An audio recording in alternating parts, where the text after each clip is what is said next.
Anyone with experience sa unpaid G-loan or G-gives. May around 100k na G-loan at 30k na G-gives ako, and I'm considering na hindi na magbayad. Looking for first-hand experience from people na matagal ng unpaid or totally hindi na nagbayad. Okay, meron pa mga tanong sa ibaba. Kami natin i-tackle o pag-usapan yung mga tanong niya, kung ano yung mga nangyayari sa kanya doon sa mga katanungan niya. Pero bago ang lahat, maglalambing po muna ako sa inyo na pakisuportahan po ang aking mga social media account, ang Facebook, TikTok at ang aking YouTube channel. At kung nakatulong sa inyong video ito, malaking tulong po yung simple yung pag-like, malaking tulong po yung simple yung pag-share.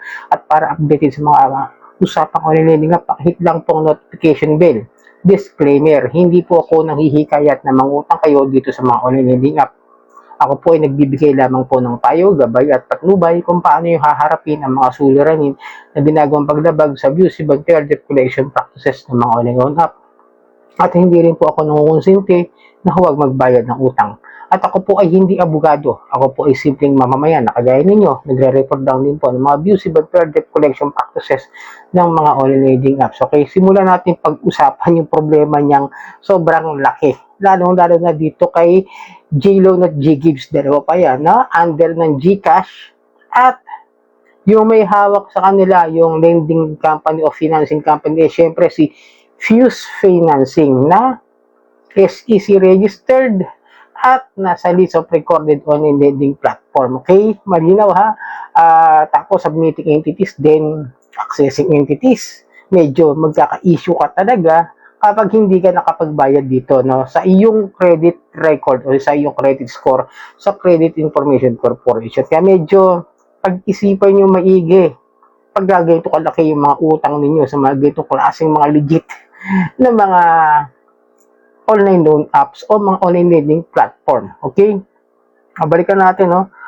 Kung ano raw ba yung mangyayari kasi may utang raw siya na 100,000 sa G-loan, na G-loan pa lang yon, tapos 30,000 sa G-gives. Okay?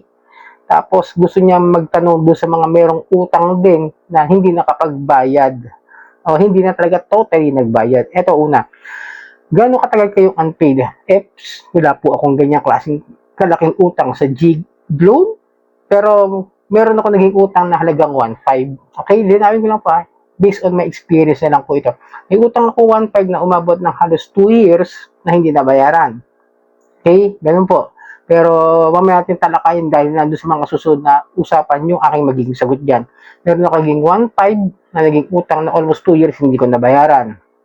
Okay. Then, may collection agency ba na nag-contact? For my experience dyan, no, parang wala naman ako naranasan na may tumatawag sa akin mga collection agency o third-party collection agency na kumukontak sa akin. Pero yung cellphone ko na number ito, ginagamit ko pa rin siya by that time. Wala pa akong naranasan. Tanging mga email lamang po yung aking naranasan na mga messages nila. Hanggang doon lang. Wala naman masyado. Hanggang email lang po sila. Then, may home visit ba? If lumipat kayo, nahanap ba nila new address? Ngayon, yung home visitation ng G-Gives, G-Loan, GCash, wala ho ako nababalita ang nagpunta ho sa bahay. But unfortunately, kung lumipat ba kayo, parang may intention ho talaga kayo na hindi magbayad. Parang napapansin ko lang dun kasi sabi niya nga, di ba, parang intention nila na wala na ho kayong balak magbayad. Consider nyo na kasi parang medyo red flag na po sa akin yung gano'n, no? In my opinion lang po yun. Medyo parang gusto niyo na po talagang takasan itong si G-Loan o si G-Gives. Na-contact ba family or emergency contacts? Hindi ko rin sure, no? Kasi ang mga nasa G-Loan ko, ang asawa ko, hindi man tumatawag, wala namang gano'n. Siguro dahil legit sila, kaya hindi masyado sila tumatawag sa mga talagang email lang yung naranasan ko sa kanila at wala nang iba pa. Okay? May discounted settlement ba eventually? Yes. Yun lang po masasabi ko. Meron po silang discounted principal offer. Kung sakali, kung yung umabot ng 100,000 yung G-loan mo, tapos 30,000 sa G-Gives, depende po yan kung kasama na po dyan ba yung interest. Kasi kung ang principal amount mo lamang is 50,000, makukonsider pwede yan pag lumipas yung mga ilang taon na hindi mo talaga kayang bayaran. Kasi in my experience, dito ako sasagutin. Yung 1.5 na utang ko po na yun, nabayaran ko na po ng mga 3 hulog in the first few months. At tansya ko mga 3 hulog na ibigay ko. And then after that, hindi na ako nakapagbayad. Hanggang umabot ng almost 2 years, hindi ako nakapagbayad. Nag-email sila sa akin na i-principal amount. Kumbaga parang kung magkano yung natitira or something like that, no, na unsettled loan ko, yung balance ko is pinababayaran na lang sa akin. Na binayaran ko parang something na sa 900. Something like that, tayo pagkakaalala ko, parang ganun na lang yung pinababayaran. Wala na talaga siyang penalties, charges, pati interest. Parang hinihingi na lang yung principal amount para matapos na yung utang. Yun nga lang, siyempre, bad record na ako sa GCash, GLoan, kahit ano ron, na utang ko, wala na. Magagamit ko na siya as payment system ng aking mga ibang pinagkakautangan o ng mga kuryente, tubig at ibang payment system pag SIM. Yun lang po ano ko, ang experience ko at mabibigay ko sa inyong experience to share para magkaroon lang po kayo ng idea. Then, may nag-file ba ng legal action o case against you? Wala naman, no? Hindi ako nakakabalita rin na nag-file to ng kaso, ng small claims, no? Wala pa naman akong nababalitaan ganon in the GLoan, GGives, no?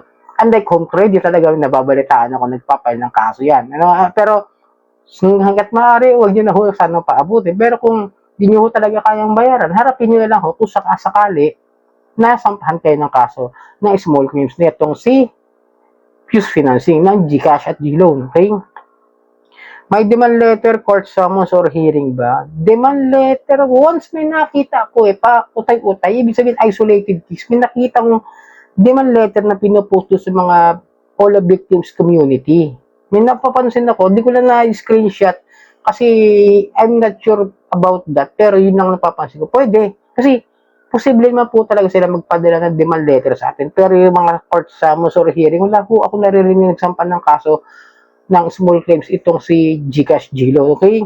May warrant arrest jail ba talaga dahil lang sa unpaid GLoan GGives? Ay, ibang usapan po yung nahuli yung dati.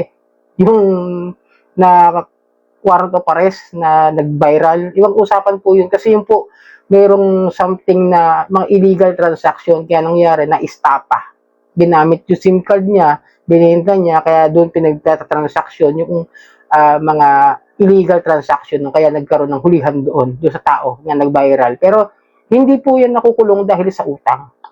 Malino po wala akong nakukulong kahit sa utang, lalong-lalo na kahit sa mga GCash o banks financing indemnity companies, okay?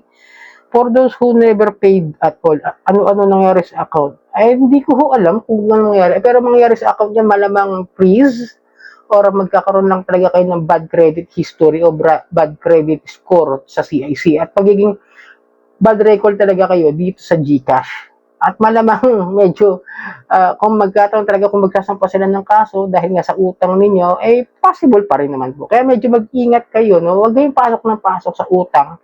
Lalo sa mga ganong klase ng mga legit na mga financing companies like the GCash, GLoan, GGives, GCredit, okay? Sana malinawan kayo nakatulong ang aking mga sinagot doon sa mga tanong niya na almost 100,000 na utang sa GLoan at 30,000 na utang sa GGives, okay? Sana makatulong. Maraming salamat sa ulitin.